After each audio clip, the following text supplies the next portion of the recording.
Bonjour et bienvenue dans votre revue de presse de ce mardi 23 avril 2019.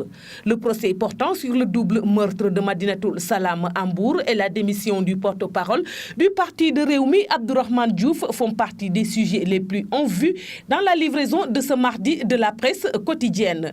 Béthio, l'heure de vérité, affiche par exemple Sud Quotidien en évoquant le double meurtre de Madinatoul Salam, affaire dans laquelle les disciples du dignitaire mouride Cheikh Béthio Thioune ont été placés en détention préventive il y a 7 ans. Le tribunal de grande instance de Mbour statue à partir de ce mardi 23 avril 2019 sur cette affaire portant sur le meurtre de 2 personnes en 2012. Des victimes présentées comme des disciples de Béthio Thioune en liberté provisoire et présentement en France pour des raisons médicales. En tout, une vingtaine de personnes sont incriminées dans ce dossier, souligne Sud Quotidien. 16 accusés feront face au juge, mais ce sera sans Béthio Thioune présentement en France pour des soins, relève le journal Le Quotidien. L'absence de Cheikh Béthio Thioune au procès fait planer le risque d'un renvoi en session ultérieure. Mais tout laisse croire que sa non-comparution ne fait pas obstacle à la tenue de l'audience, écrit Walf Quotidien. Le journal ajoute que Béthio Thioune sera jugé pour coutumance avec le risque d'un mandat d'arrêt. Le juge en décidera ce mardi en présence de tous les parties prenantes au procès, parquet, défense, partie civile. À moins d'un renvoi, le juge de Tiantakoun risque d'être jugé puisque Béthio est en dehors du pays pour raison médicale, indique enquête. À Bordeaux, pour raison médicale, il a déposé un dossier médical sur la table du juge, renseigne l'Observateur avant de revenir sur l'affaire proprement dite. Une tuerie barbare qui a fait 2 morts et 21 accusés, dont le cheikh sous liberté provisoire depuis février 2013.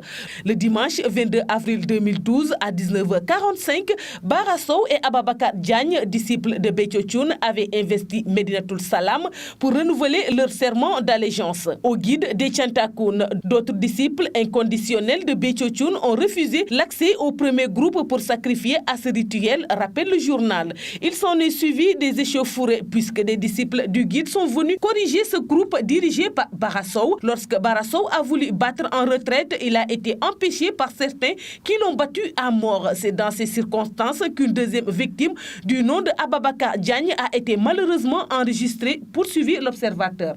Avec l'affaire Madinatoul Salam, la démission du porte-parole du parti Rewmi de l'ancien Premier ministre Idrissa Seck, candidat malheureux à la présidentielle du 24 février dernier, est l'un des 2 sujets les plus en exergue. Rewmi perd sa voix, affiche enquête en parlant d'Abdourahmane Diouf, longtemps courtisé par le parti au pouvoir. Selon ce journal, le démissionnaire a aujourd'hui le choix de mettre en place sa propre formation politique ou de rejoindre le camp du pouvoir. Le désormais ex-patron des cadres de Rewmi invoque une incompatibilité de ses nouveaux engagements au plan international. Avec la politique, signale Vox Populi, le journal Le Quotidien cite à sa une l'ex-porte-parole de Rewmi. D'autres devoirs moins politiques m'appellent ailleurs. Du moment que Walf Quotidien note simplement qu'Abdourahmane Diouf a jeté l'éponge sans toutefois s'épancher sur les vraies raisons de son départ. Comme ce dernier quotidien, la plupart des journaux signalent le départ du désormais ancien porte-parole de Rewmi, de Tribune à Sud Quotidien jusqu'au Témoin quotidien que M. Diouf va diriger le club des investisseurs du Sénégal. Pour le reste, Vox Populi revient sur un week-end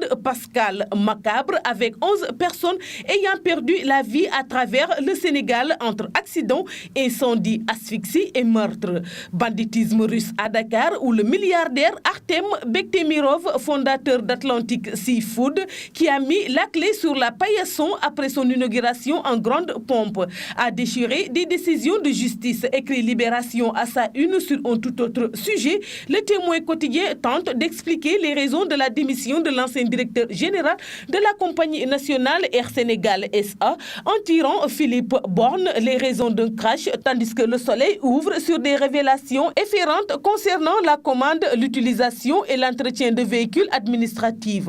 Des ravages qui renseignent sur le rapport des Sénégalais aux biens publics et obligent de prochaines mesures présidentielles draconiennes, indique le journal. C'est tout pour la revue de presse parvenue à la rédaction du groupe Média du Sud. Merci de nous avoir écoutés. Quant à moi, je vous donne rendez-vous demain. Au revoir.